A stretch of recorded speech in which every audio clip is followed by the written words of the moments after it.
আজ আমরা বিশেষভাবে সৌভাগ্যবান এবং সম্মানিত যে বাংলাদেশের 3 বারের নির্বাচিত প্রধানমন্ত্রী বীর মুক্তিযোদ্ধা শহীদ রাষ্ট্রপতি জিয়াউর রহমানের স্ত্রী বেগম খালেদা জিয়া আজ এখানে আমাদের মধ্যে উপস্থিত আছেন।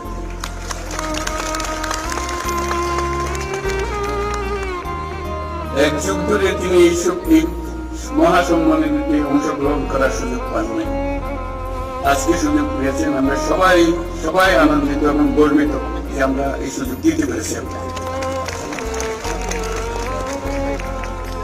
শারীরিক অসুস্থতা সত্ত্বেও এই বিশেষ দিবসে সবার সঙ্গে শরীর খাওয়ার জন্য আপনাকে আবারও ধন্যবাদ। আমরা তার আশু রোগমুক্তি কামনা করছি এবং এই অনুষ্ঠান